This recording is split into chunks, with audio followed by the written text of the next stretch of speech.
Barkindji means people of the river. Menindee is surrounded by many waters, several lakes, and the Darling Barker, the river. The water runs through our veins, runs through the community. A true oasis. We as Barkindji are supposed to look after our country. It was the life source. The plants sustained us. Also the fish. Some fish were totems of the Barkindji people. It's our church. When we need to celebrate, we need to grieve, you go to the river. The water runs through our veins to keep us going. You can't not feel its presence. There's nothing more centralised to our people than what gives us our name. They're saying, without the river, do we actually have a name still? Are we still a people? The environment has a natural orchestra. When there's no water, there's no bird life. The wind in the trees sound different because there's not much leaves on it. It can be a deafening silence.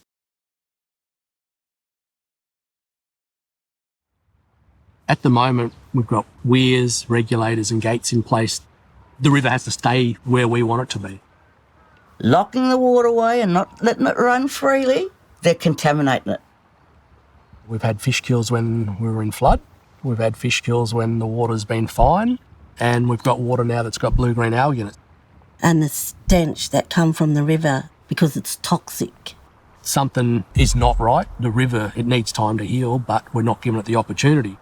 It's a disconnection from country. It's a disconnection from families. The young ones have to leave the communities that they grow up in, leave the elders. Talking about something that's looked after itself for millennia, and in a couple of 100 years, we can't rely on. Without the Barker, there is no Barkindji people. Each tribe along this river has got a job to do.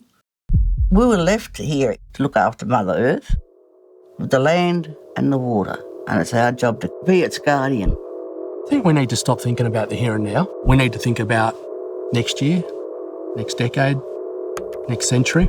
It doesn't take long to ruin something, but it takes a long time for it to heal.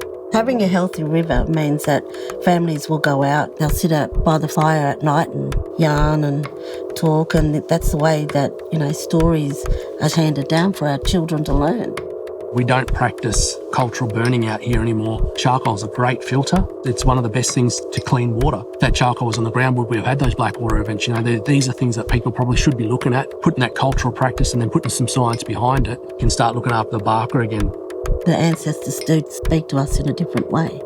We just got to listen. We're finding archaeological evidence that predate even this river that we've got now. We looked after it. Its ancestor. It's not just the here and now. It's thinking about the future. No, it's not lost. It's just asleep. It needs to be awoken.